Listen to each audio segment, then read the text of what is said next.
동영상을 보니까 네네. 새 요한이라는 표현을 쓰잖아요. 네, 예. 그리고 또 이긴 자라는 표현도 쓰고, 그 강사님은 이만희 씨도 요한처럼 하늘나라로 올라갔다. 요한이 본 거를 이만희 씨도 다 봤다. 그 가운데 기록한 것을 지키는 자들이 복이 있나니 때가 가까움이라 이렇게 기록되어 있거든요. 그와 같이 이 요한계시록은 예언서라는 거죠.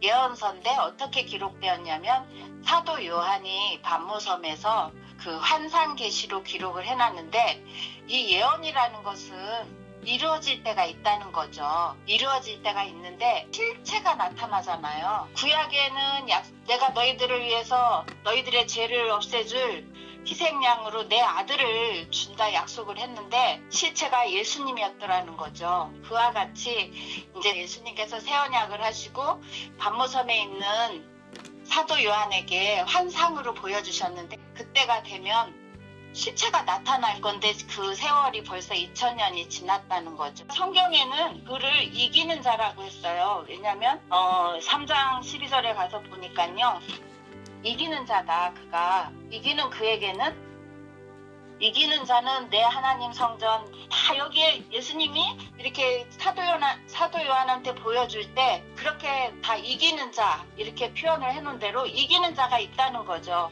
계시록 4장에 영계에 올라가는 일이 있는데 그 일을 우리 총회장님께서 그런 일을 했다는 거죠. 그래서 그분이 증거하시기를 그렇게 말씀하셨어요. 거기를 어느 날 이렇게 올라가게 되어서 봤다. 이제 이 이룰 때에 나타난 새 요한이다. 이렇게 표현하시는 거예요. 끝났습니다. 네, 이 계시는 열어 보여준다는 뜻이죠.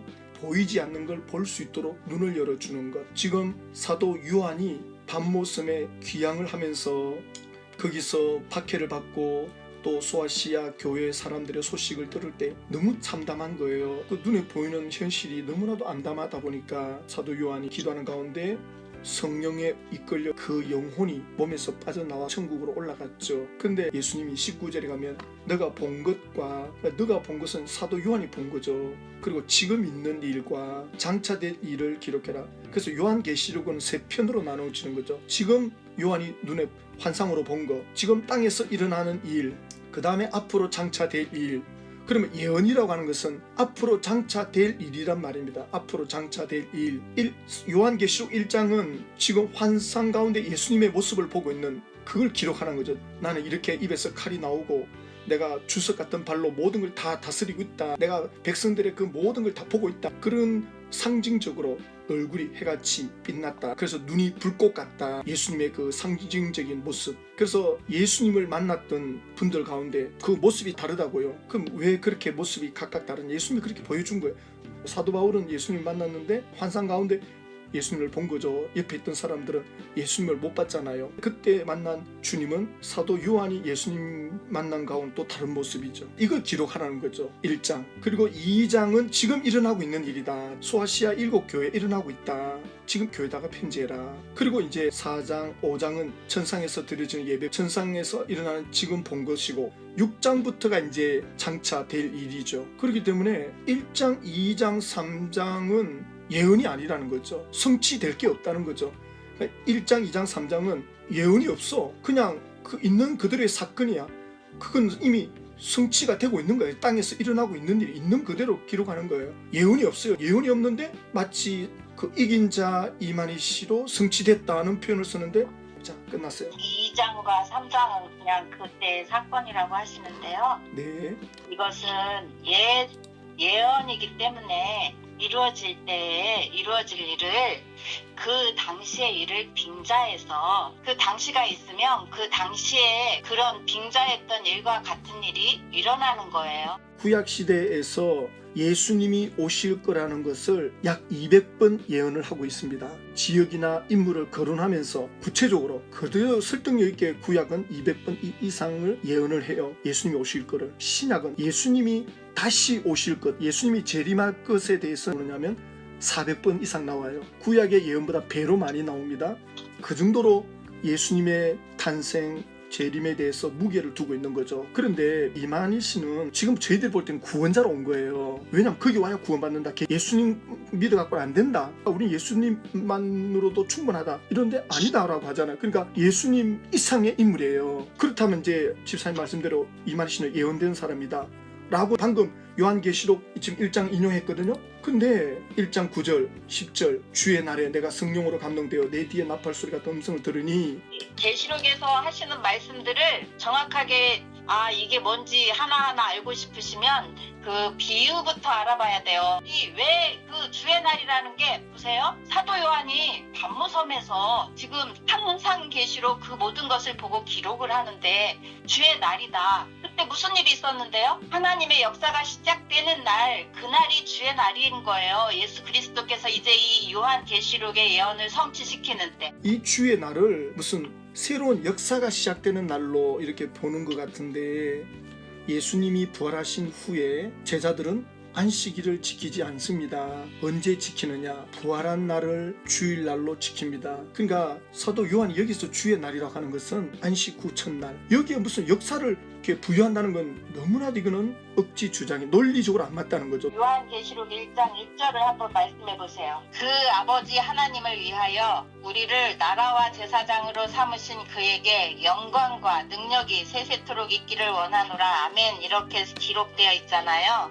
그러면은 이때 당시에 요한이 반모섬에 사도 요한이 반모섬에 있을 때에 나라와 제사장을 삼으셨다면 나라와 제사장이 있어요? 그때 당시에 있었어요? 우리 목사님 역사적으로 말씀 잘하시잖아요. 역사를 들어서. 그렇다면 그때 당시에 반모섬에 있는 사도 요한이 있을 때 이 나라와 제사장으로 삼아서 그 일이 있었냐고요? 없었잖아요. 그렇기 때문에 이 일을 지금 예언으로 이루어진 것이 그 시대의 일을 빙자 비유해서 예수님께서 감추어 두은 거죠. 왜? 적대자들, 사단의 새끼들한테 감추시기 위해서.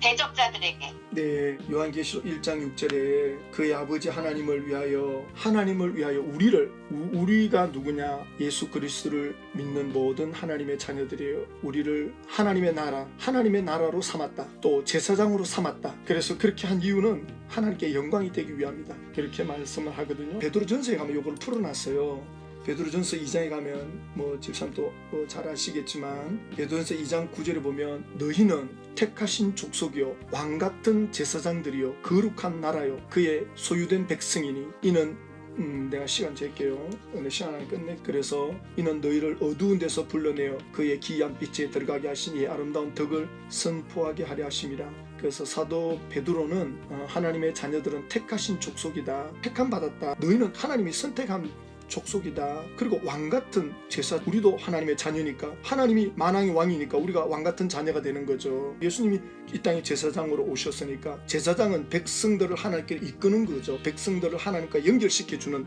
쉽게 말하면 중매하는 역할이죠. 제사장의 역할은 중매하는 역할이죠.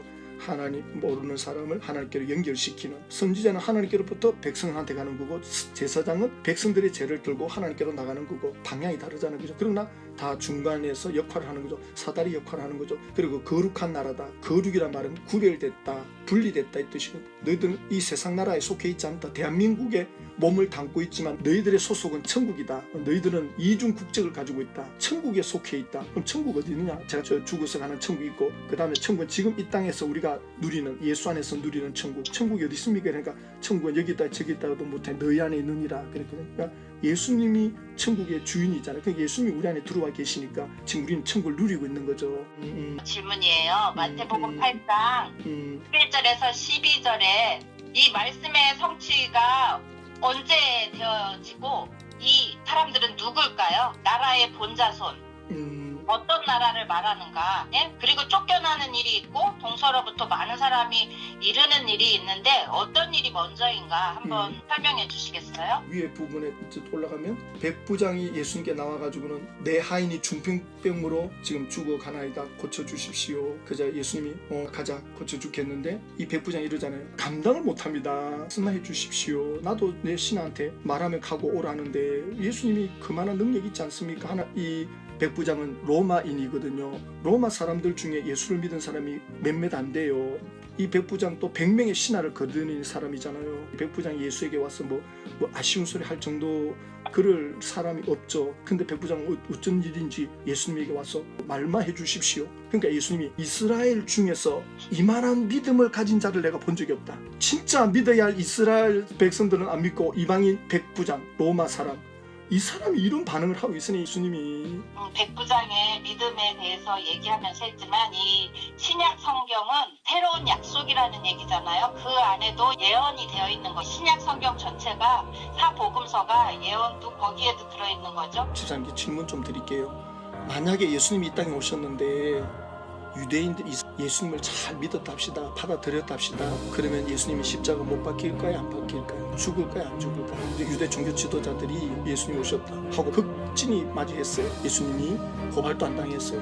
로마인들에게 팔리지도 않았어요. 예수님이 죽을 일이 있을까요? 없을까요? 목사님은 지금 그렇게 말씀하시는데 구약의 언약하고 그 나중에 이야기하고 지금 제 질문 구약의 언약하고 태어난